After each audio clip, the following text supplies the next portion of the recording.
Bonjour, bienvenue dans cette nouvelle capsule vidéo en histoire, la partie 2 du thème « Gouverner la France depuis 1946 ». 1958-1962, la Ve République de Gaulle renforce le rôle de l'État. La situation d'impasse politique liée à la guerre d'Algérie permet le retour du général de Gaulle au pouvoir. De Gaulle au pouvoir à partir de 1958 veut restaurer la grandeur de la France. Le rôle de l'État est toujours aussi important, mais associé de plus en plus aux acteurs privés. À ce moment-là, la France est de plein pied dans les 30 Glorieuses, et cela donne des ressources à l'État pour moderniser le pays.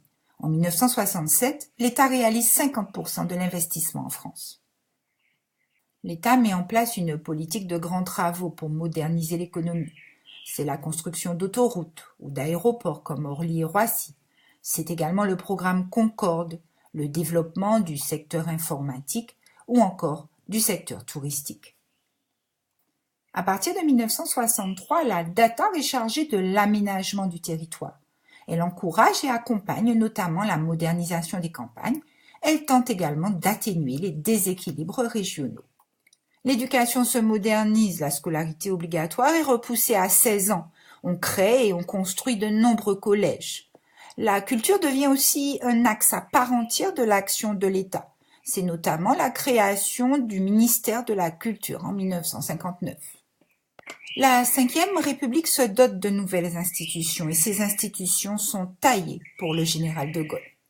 Les nouvelles institutions reflètent ces orientations. La Constitution de la Ve République consacre la suprématie du pouvoir exécutif en renforçant les prérogatives présidentielles. Le régime devient semi-présidentiel. Cette fois, c'est l'exécutif qui domine. Le président de la République, d'abord élu par les assemblées, l'est au suffrage universel direct à partir de 1962, ce qui lui donne une prééminence écrasante sur tout le personnel politique. Il peut dissoudre l'Assemblée nationale, il nomme le Premier ministre, peut faire appel directement au peuple par référendum et dispose même de pouvoirs exceptionnels en cas de crise grave, l'article 16 de la Constitution. Le gouvernement dirigé par le Premier ministre conduit la politique de la nation et partage l'initiative des lois avec le Parlement. Le Parlement voit son rôle réduit. Il n'investit plus le gouvernement, il ne maîtrise plus son ordre du jour et son travail est très encadré par l'exécutif. Le C de cette deuxième partie, le général de Gaulle et l'opinion publique. Au cours des années 1960, c'est la télévision qui devient le média le plus influent dans l'opinion.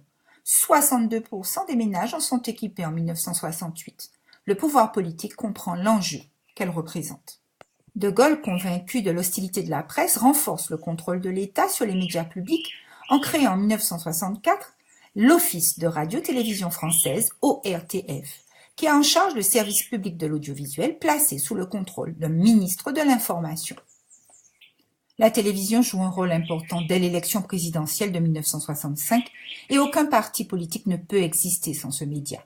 De Gaulle lui-même utilise la télévision pour parler aux Français les yeux dans les yeux. On compte pas moins de 59 allocutions télévisées pour le général de Gaulle. Toutefois, la question de l'impartialité des actualités et du contrôle de la télévision par le pouvoir est posée par l'opinion publique, notamment lors de la crise de mai 1968.